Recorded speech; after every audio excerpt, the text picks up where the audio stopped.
Hey friend, I'm Danielle Damrell, and I am so grateful that you're listening to the Created Worthy podcast.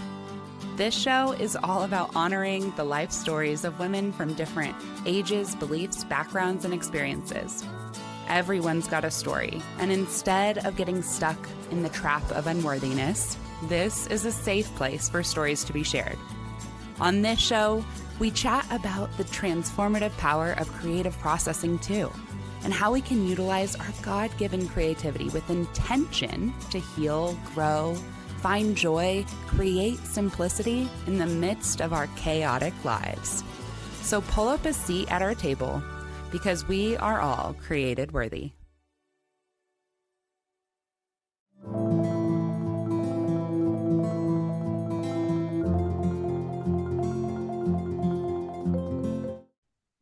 Hello, welcome back to the Created Worthy podcast. Today, I'm joined by another worthy warrior, Sara Davenport. Sara is an Emmy award-winning TV anchor spending nearly 2 decades working for NBC.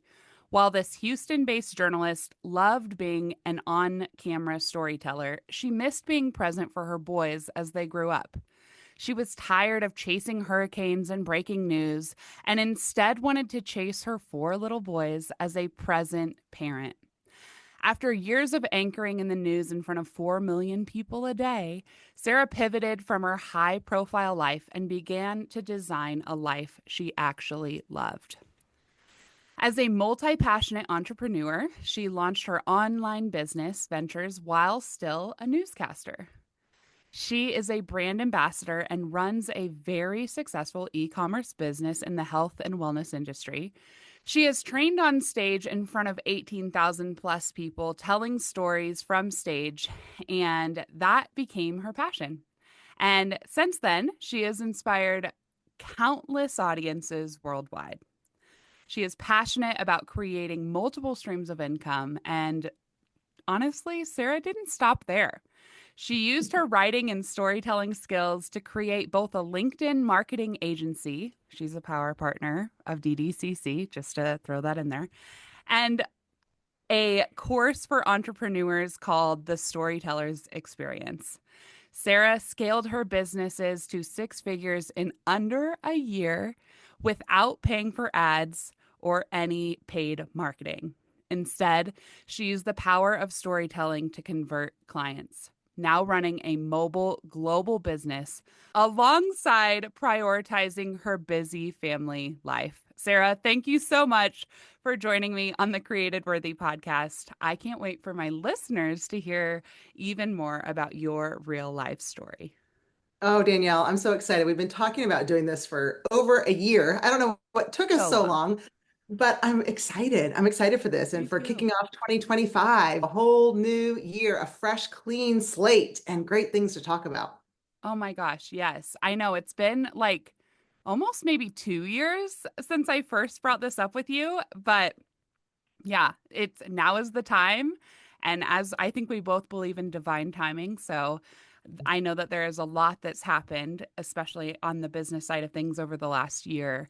And things are a lot more like steady going in the same direction. And so I'm really excited to jump into that. But before we do that, I would love for you to take us back to your childhood. I know that you had quite a untraditional, would that be a good way to Yeah. put it? Untraditional childhood, but also a very interesting, intriguing, and formative childhood. So tell us about what life was like for little Sara. Yeah, childhood that I think I'm still unpacking. And you know that from our Yeah. conversations. So it's very, not only is it non-traditional, it's very unique. I don't know many other people who've grown up the way that I have. So my mom was one of the first women in the entire United States to be on camera for a network she would work for NBC.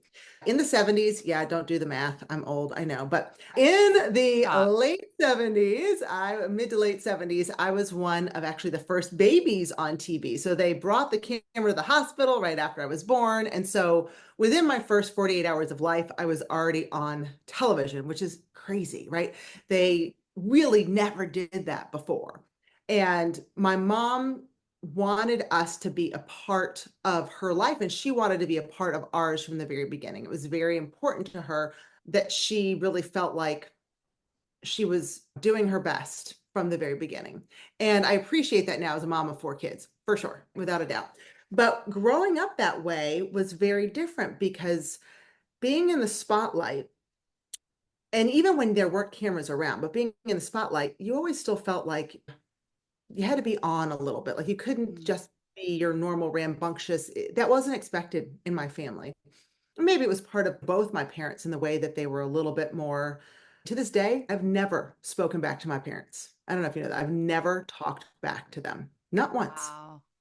And only recently, like in my mid 40s, did I finally start feeling like I could even share some of my own opinions.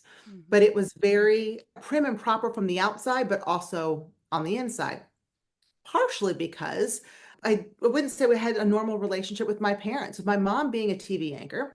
And my mom started with Oprah. Isn't that kind of cool? Like my mom and Oprah started at the same time. She's got great stories. Like when she went her first professional haircut, my mom didn't grow up with much. So she was sent to New York for her first professional haircut.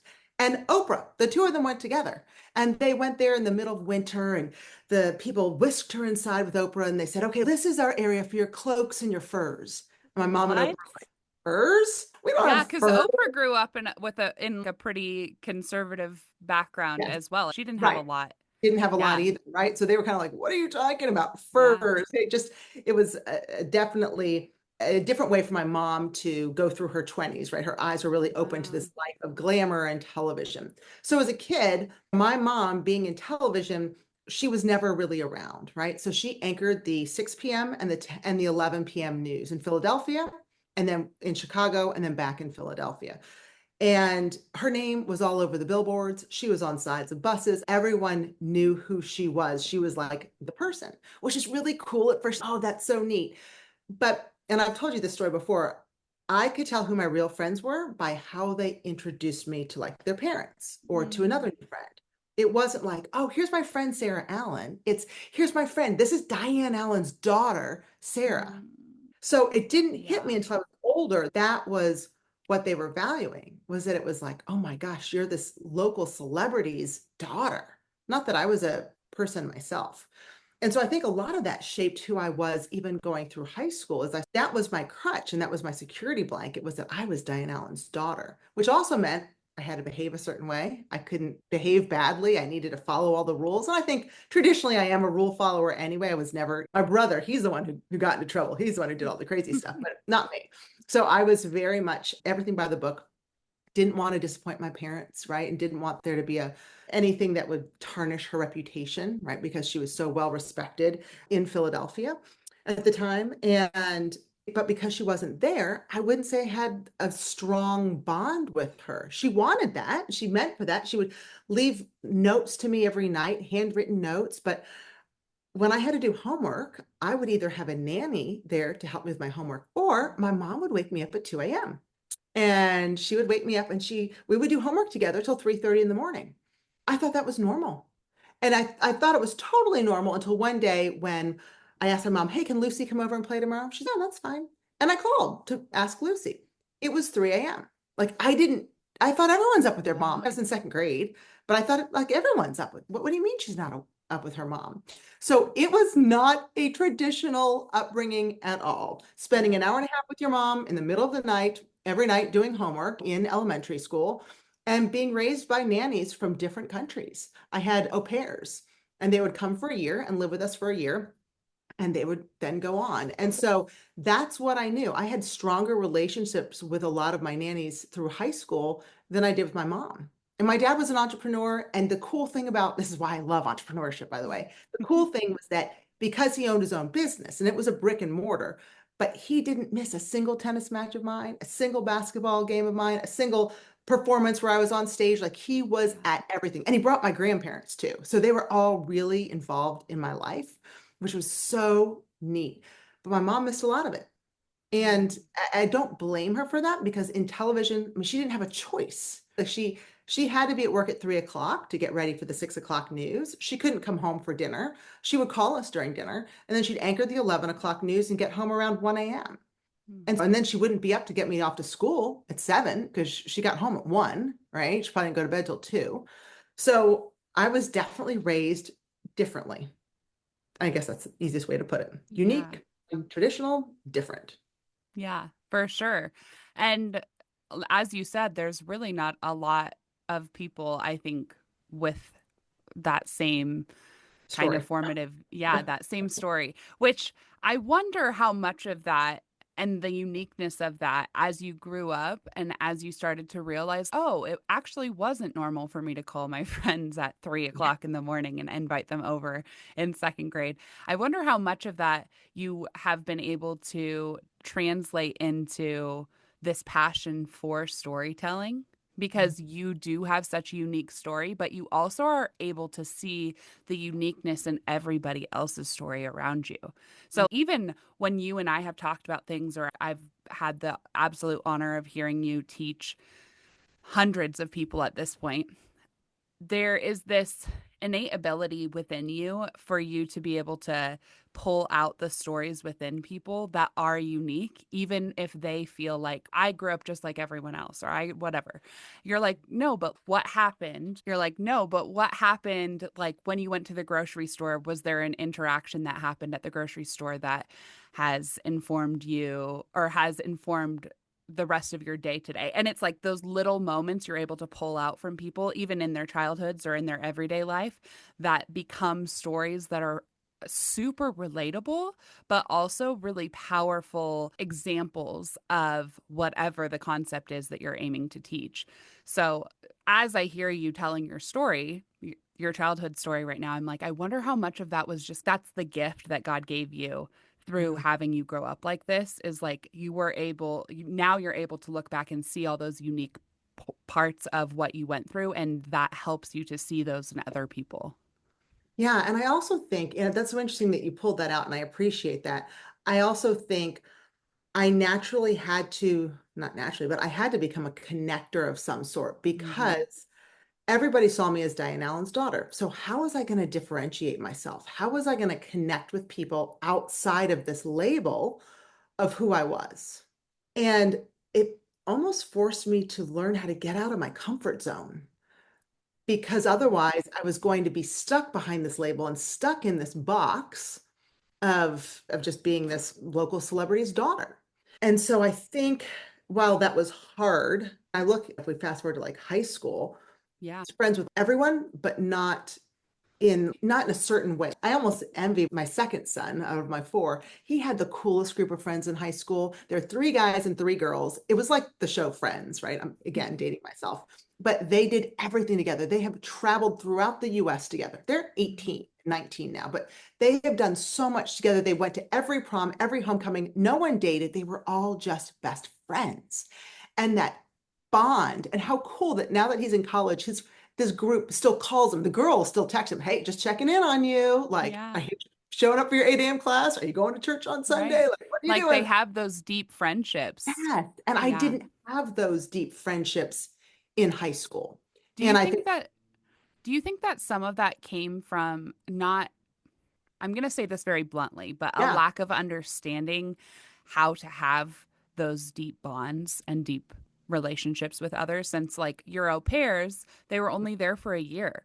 So like Mhm. you had to develop this defense mechanism because you knew that a lot of relationships were going to be temporary.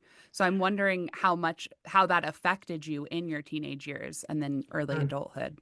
The other part of my life that really was very impactful throughout and still is that I was a tennis player and not just a regular tennis player. I Yeah. played tennis 24/7. I had a tennis court in my backyard. My parents believed that I don't know if they thought I was going to Wimbledon, which never happened, but they were all in on my tennis career. So interestingly, after school, every single day from probably middle school all the way through, obviously through college, because I played Division I tennis in college, but I went to the tennis courts right after school. So I'd be taken to the courts. I'd get there around 3:30 and I didn't leave till about 6. And I'd get home around 7. I'd eat dinner. I'd do homework. I'd go to bed, rinse and repeat.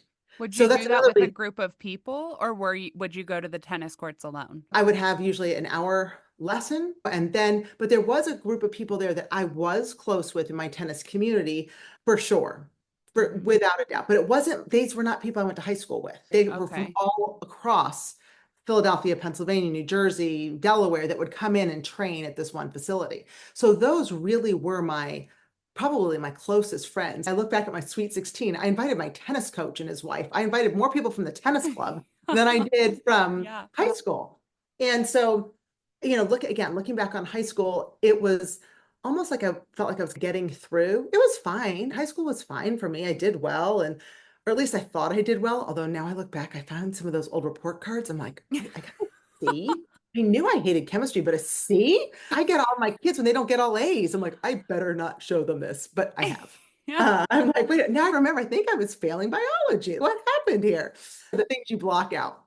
So, yeah, school, I thought I did pretty well in, maybe not so much. The friend department, I had a lot of friends because I played tennis in high school, all the 4 years varsity tennis, varsity basketball, all 4 years. Like Would I was involved you, in school play, all those things. when you look back, and this is just a fun Yeah, question, but when you look back at high school and think of through like the high school cliques, yeah. what clique were you in? Were you a popular girl? Because I feel like you have popular girl vibes. Okay. Yeah, I don't know if that's good or not. No, so here's the funny thing is I was friends with every clique. So I was friends Okay. You're with a the popular floater. girls. I was a floater. And then all the like the big time jocks and sports, like that was totally me too. And then I loved theater and creative writing was my passion. And so then I was with all these creatives.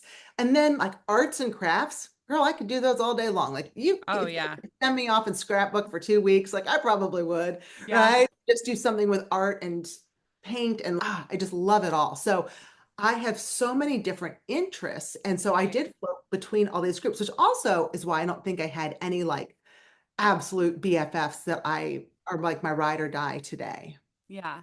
And it's not a bad thing. I was also a floater for a little bit of a different reason. I went to a lot of different schools. I may have been expelled a few times, Yeah. but I also had a lot of interest, which I'm like, I wonder if that was that entrepreneurial part of us. I Like we like just that. wanted all of these. Now we're like after all these different streams of income. But at the time we were like, ooh, I like doing this and I love scrapbooking and I like playing volleyball or tennis for you Yeah. or whatever it is. All the things. Yes. So So, interesting. I hadn't even thought about that, but I didn't want to be in one group. yeah, Like it's no, so me funny. I neither. wasn't like, oh, I'm so sad I'm not part of this group or for that group. Like I never, it really didn't phase me. Okay, this is real. I've never told this story. This is so funny. So obviously I was very privileged. My parents financially were set when I was growing up. Yeah. Uh, but I pulled out an old yearbook. Now, this is the funny thing. All through high school, I don't think I ever really brushed my hair. I never wore 1 ounce of makeup. Like I was such a Wow. the tennis player, like everything, my hair was in a ponytail 24/7. Like I'd wash my hair, throw it in a ponytail and go to school. No makeup. And here I ended up in television, which was like all makeup all the time. Yeah. I look back at this yearbook and there's a picture of me. I'm sitting there with my legs crossed. I'm at my desk and it's shot from below. There's nothing flattering when anybody takes a picture from below looking up. Takes this picture of me, and on the bottom of my shoe is duct tape. And my father would be like, You don't need new shoes. Yeah, you got holes in them. He would duct tape my shoes together. So there's a picture, and I remember that thinking, like, why can't I get new shoes? My dad was like, no, we just duct tape them. My dad was a Quaker, and we can get all into the Quakerism side of everything, but Yeah. right, Quakers are very frugal. This is why I think my parents had money, right? They were so frugal, so like financially careful with everything. So much so that here I am, the daughter of this celebrity who lives in this amazing home with this amazing lifestyle from the outside, right? We all know that there's always issues on the inside, right? No one has a perfect Mhm. life. But I'm wearing shoes that are duct taped to school. Is that bizarre? Come on. It is a little bizarre. It's Like, very bizarre. especially because I know that you had like helicopters landing on your front port or front lawn. But that was because it was the TV station. But yes, helicopters have landed on the front lawn for Yes, sure. but you have, Yeah, I've seen the house, Sarah. I've yes, seen the yeah, house and yeah, it is yeah. beautiful. So to think of the dichotomy between you having Right? duct tape on your My shoes shoes with and holes in them. also Yes. My that's shoes have so holes in wild. them.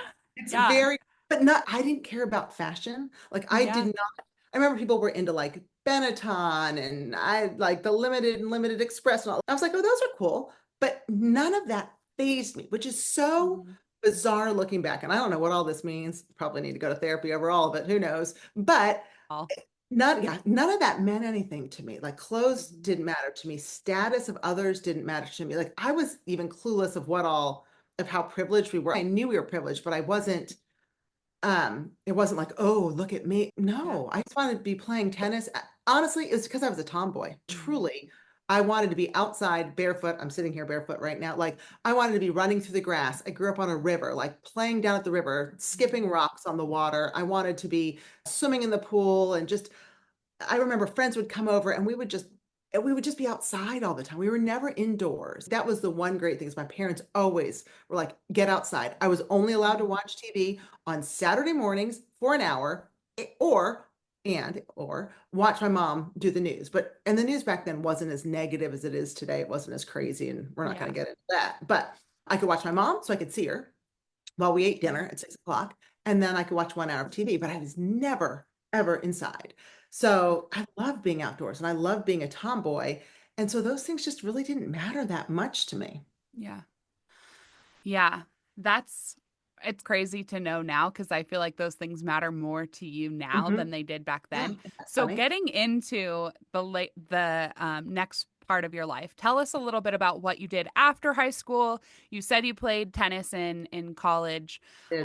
but what was life like as you got into those early adulthood years and did have to start establishing your own identity? Yeah. So going to college, it was funny. I still don't feel like I had my own identity necessarily. I did to an extent, but Yeah. my mom had gone to the same university and my mom had started Mm, the women's swim team. My mom swam in the Junior Olympics and she was this big time record holding swimmer. So here I'm going to play tennis at the same university. I wouldn't say that I broke out on my own right away. were And you pursuing the same major as your mom as well? no, so my mom was a philosophy major. I'm like, Oh. what are they going to pay you to sit around and think about like existence? Like I like laugh and I'm like, what? A philosophy major? No, I want to go into a TV career, multi-decade TV career. I was a poli-sci and French double major with a minor in art history. What? Yeah, yeah. Okay. So I specifically did that because my mom was like, do not go into journalism, do not go into communications. Everybody who wants to be on TV today takes that path. Now you're Mhm. competing against everyone else who looks the same on paper. Do something different. Set yourself up so you can write. Set yourself up so you can stand in front of a group and speak. Set yourself up so you can Wow. critically think and you will stand out. And I was like, okay. So that's what I did. That's brilliant. I loved political science. I never wanted to get into politics. Ironically, my mom ended up changing careers and going into a big time career in politics. I didn't want to go into politics. French, I fell into. I ended up living in France my junior year with a host family, went to a French university. And then art history, again, there's that creative side of me. Like all the different things came together. And living in France, I love Impressionism. I love Degas, Renoir. I mean, I could just go on, Mhm. like just really researching them and writing papers in French about these French artists, like was so cool. Even going around France and seeing like where Van Gogh lived and what he painted and all that stuff still, that is what ignited my passion for travel, was being over Mhm. there and doing all of those things. Hey there, friends. Are you ready to rise fully into your calling as a leader? I want to introduce you to Heart Soul Strength, a ministry dedicated to equipping leaders like you to serve with purpose, resilience, and joy, fully aligned with God's will for your life and the people you have specifically been called to lead. Whether you are leading a company from your home while you're raising small kids, or you're the leader of a Fortune 500 company, I want to personally invite you to our first immersive event, the Rise Leadership Conference, happening November 12th through 14th, 2025 in Waco, Texas, at the stunning Deerfield Estates, just 10 minutes from downtown Waco. This will be a weekend of worship, actionable workshops, connections, networking, and fellowship with women who share the same anointing on their lives, but maybe at different levels. It's designed to recharge your heart, soul, and strength, and to empower you to lead with clarity and confidence. So whether you're able to join us in person or simply just want to support the mission of Heart Soul Strength, where we are called to equip leaders, your donation makes a difference. Visit heartsoulstrength.org to learn more, to donate, or to grab your ticket to Rise. Let's rise into leadership the way that God intended, together. You are created worthy, and through Him, you have the heart, soul, and strength to make a kingdom impact in whatever role you're serving in. God's got you, and you got this.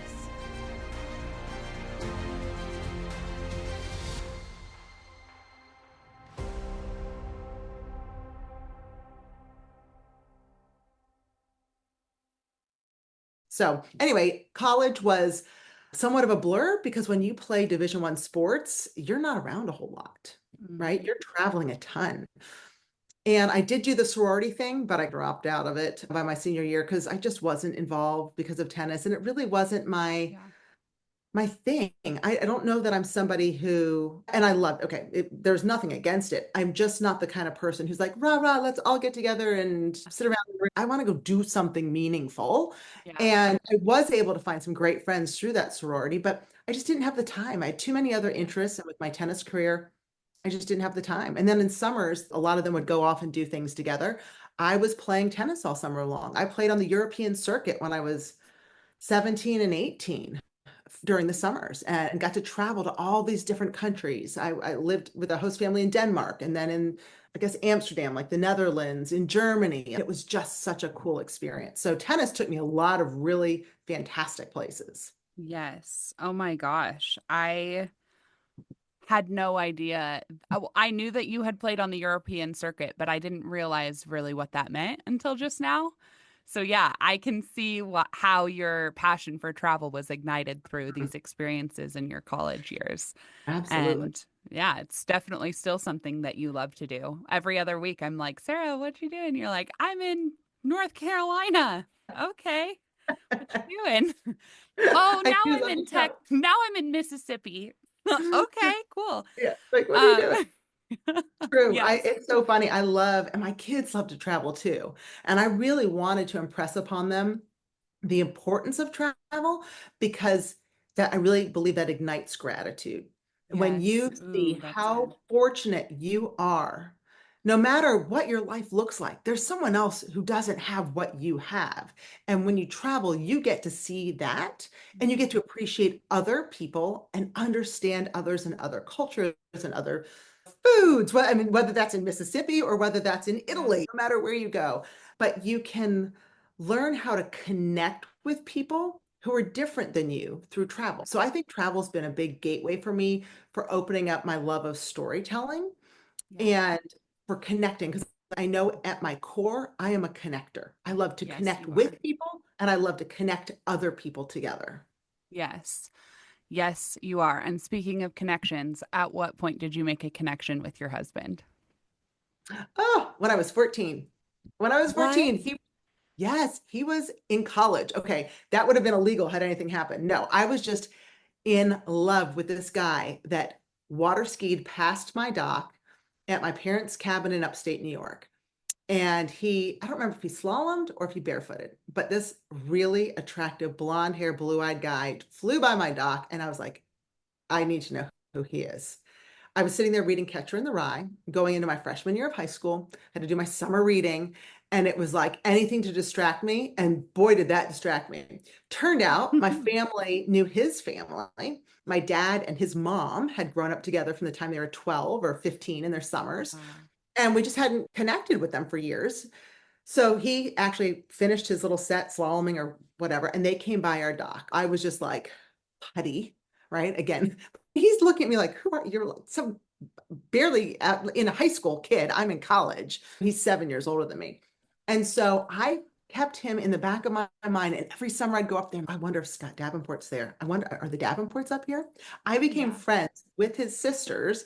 And I'll never forget one time they were like, oh, yes, Scott's coming. He's finally flying up and will be here for the next week with us. And I was like, oh, oh, really? Huh, okay. And they're like, hey, would you want to come over later? Or I'm like, what are you having for dinner?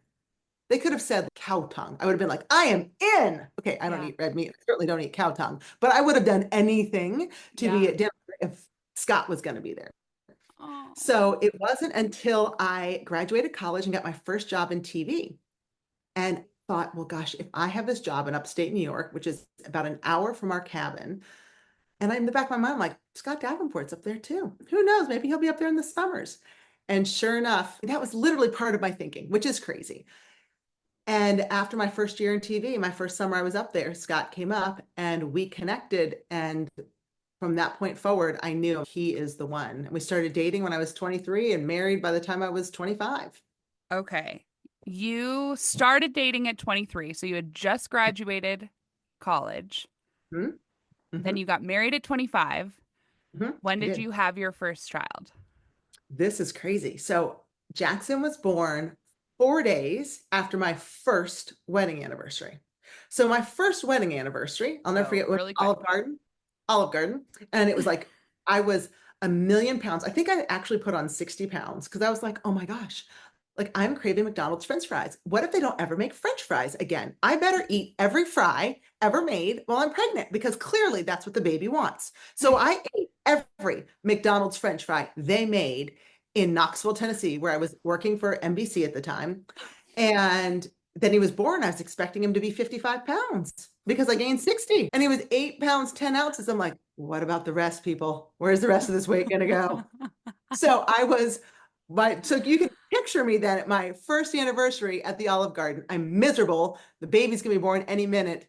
And all I've been doing is eating fries. So yeah, But basically, did the Olive Garden taste good? Because they do have some good dishes. it's so funny. I don't remember. I just remember being so miserable because it was the middle of Yeah. summer, June, Oh, no. June, and Yeah. I'm large and ready to have a baby. So, but So yeah, you had him pretty much right after you guys got married, you yeah, one got year and four pregnant. days later. Hmm. Wow. Okay. So then you had three more boys, all equally important and amazing. What are their age gaps? So their age gaps are based around television news contracts. Isn't that Yeah. awesome? I Yeah. mean, So tell us wait, about that looking because back on that, you were a full-time news anchor during was all of the uh, pregnancies, right? during three of them. Okay, three of them. Four. So yeah, tell us about that. So yeah, so in news, you usually have contracts with NBC, CBS, ABC, whatever, CNN.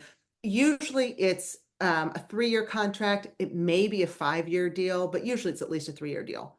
So Mm, you don't want to be pregnant at the end of your contract because you've got to send out videos of yourselves, reels of yourself to other TV stations to try to find a job. You can't have a reel of yourself when you're heavy and pregnant, and then they're not going to hire you because why would they hire you, put you on air, and then you're gone a month later on maternity leave? I couldn't be pregnant leading up to my contract ending. And I couldn't start at a new station and suddenly get pregnant. I would have to balance it out. Like it would be at the middle of a contract. Jackson was born and then I was getting ready to re-sign a contract or move. I'm like, what do we do? Okay, I'm re-signing. Do I get pregnant? Do I not? Anyway, it was planned around my contracts with NBC. So my first two are 4 years apart, 4.5 years apart. And my second two are 19 months apart because I was in that mhm. 3-year contract. Hurry up, get pregnant, have another child, and then we can move on. And Yeah, then my last one, my surprise baby, the caboose, is 5 years younger. So we have quite a gap. In fact, right now, my oldest is 23, my youngest is 12. So there you go. I love it though. And they are such a sweet unit. Every time I hear like your oldest son on in the background on our phone calls, like talking about your youngest son, they just all care about each other so much. So you've done a really great job as a mama, Oh, thank you. even despite Love having to really try to balance that insane that. TV news industry life Mhm. while raising small children. So I know you've been a collaborative author for both of the Burnout to All Out books that I've had the privilege of leading. And in both of them, you've shared a little bit different stories, but I believe it was what was it? What was the first book's name? I have it. Hang on. Living All Out. Okay, that's what it is. Hold on. In this book, Living All Out. Yes. Yes, in There we go. Living All Out, you shared this really insane story of, I believe, was it a hurricane or Hurricane. a hurricane that was coming through and you were pregnant Mhm. and you were I was under the under my desk? desk.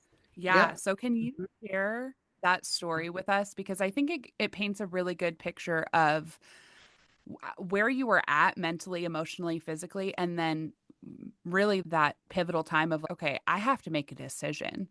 So, Mhm. yeah, can you share Yeah. that with us? Absolutely. In TV, there are no normal hours, right? Because news still happens on Christmas, it happens on New Year's, it happens on Easter, it happens on your birthday. And in television, you have certain times of year you can't take any vacation. November, May, February. Those are the ratings times. They call them ratings months or sweeps, rating sweeps. Mm-hmm. So it was in November. It was the month of November. And no, I'm sorry, it was the end of October, early November. And I knew I was going to be due probably early December. So I couldn't take any vacation. I was pregnant with Luke at the time, and a hurricane was coming. Now, that was very late in the hurricane season to have a hurricane, but living in Houston, Texas, they hit us every couple of years with a massive category 3, category 4, category 5. And this was a big one that was coming. So they were evacuating the entire city of Houston, 4 million people.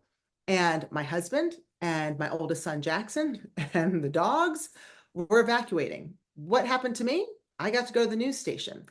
And when you are 8 months pregnant and your family is left, boy, does that really start hitting home going, what am I doing? Is this really what I want to be doing? Because Right. I had to sleep under my desk because there were no cots, there's no sleeping areas.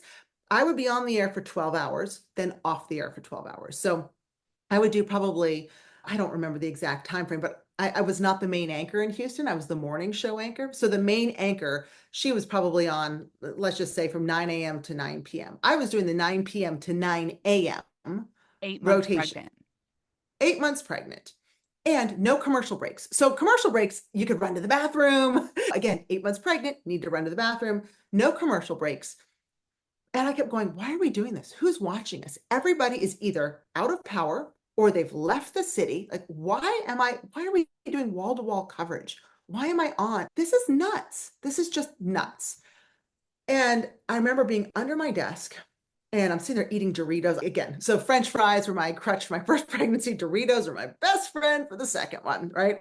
Still hadn't learned my lesson after the first and was just eating as You much know as I what? could. Pregnancy is a weird time. It's a weird time. Oh, let's You just got put to do that what out you there. got to do. You got to do what you got to do. So Doritos and I were best friends, my second pregnancy. And I remember my co-anchor, his name's Cambrell Marshall, and he just retired from TV this past year in 2024. And he was older than I was. So when I got hired in Houston, I think I was 28. I was the youngest TV anchor at the time in Houston, and he was in his 50s. And he was just a great guy, just a ton of wisdom. I really enjoyed working with him. And so Cambrell is next to me, and he goes, Sarah, what's your plan B? I'm like, what do you mean, what's my plan B? I don't have a plan B. All I've ever wanted to do is TV.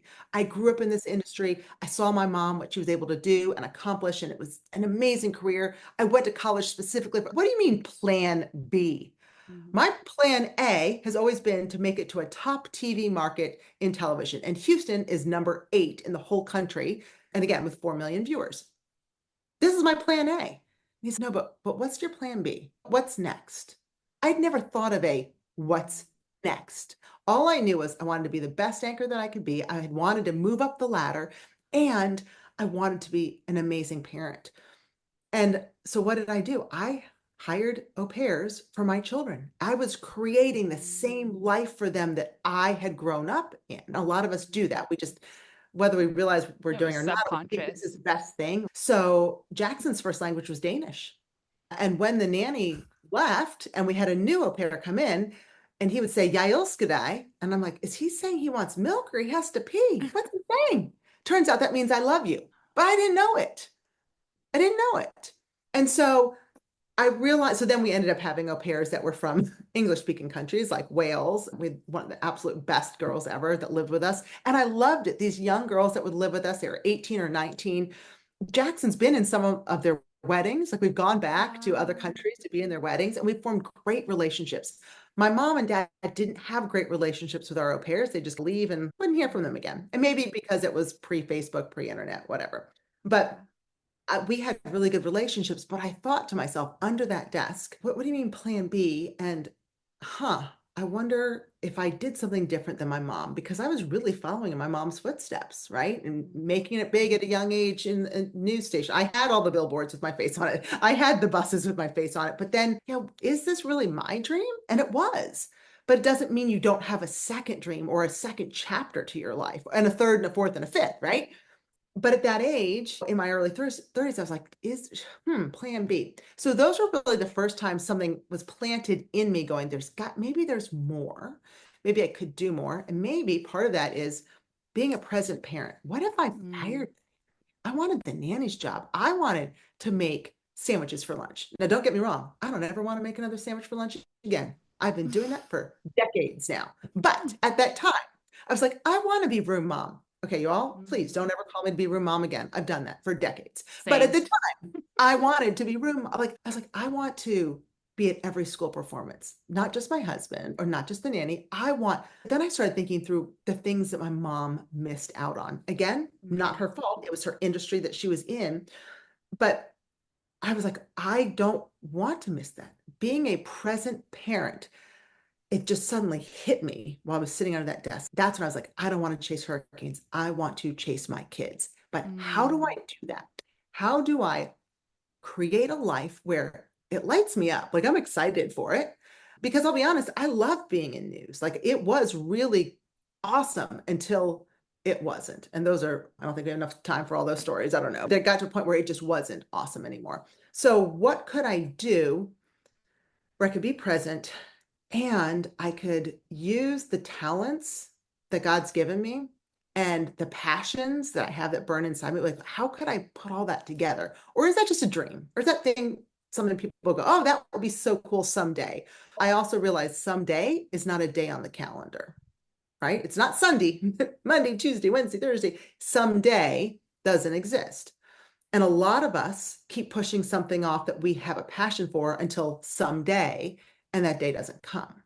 I'm like writing down so many notes from this because that is such a mic drop moment. Even so many in there, but that you didn't want to chase hurricanes. You wanted to chase your kids. You wanted, in other words, and this wasn't, I don't think, a cycle that you meant to continue on, but you wanted to break the cycle that you had started.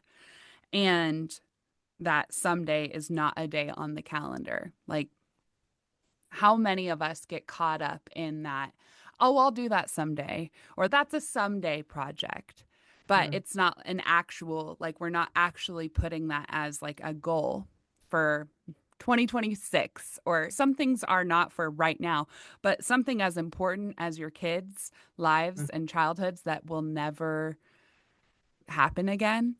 Like in that moment, it seems like you really realized that someday had to be as soon as possible. And that's also the time when I started. So I didn't make a decision right then. Like I didn't let go, yes, this is the day we're realized. I realized it then. And during maternity leave, I kept going, plan B. Like I'd never even thought about a plan B. It just never occurred to me, because neither of my parents had gone on to a plan B. They went after their dreams, they accomplished them, and they stayed true to them. My dad started his business in his 20s. He just sold it when he was 80. So he had his own business all those years. There was never a plan B. My mom was in TV news all the way through college. She was always in news. She didn't switch to her plan B until she was basically almost forced to, through the television industry, to leave. And then she got into politics. But then she did that, for another 20 plus years. Hello, friends. I'm going to cut in right here, and we are actually going to break this episode into a 2-part episode. So make sure to come back on Thursday for part 2 of Sarah's episode. She is going to be sharing about how she got into the TV industry, how she stepped into her own plan B and created a life that she loves by prioritizing her family and building her own thing. So make sure to come back, and we will see you for part 2.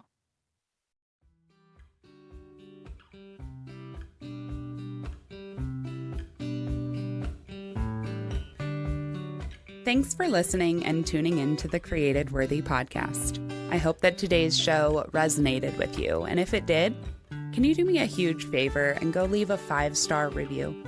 This helps more listeners find the show, and it expands the reach of the stories and concepts that are shared here.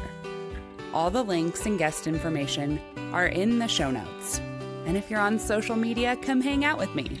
You can find the Created Worthy podcast on both Instagram and Facebook, or come follow along with my personal IG page, where I just share more about the real, sometimes messy life of your fellow worthy warrior.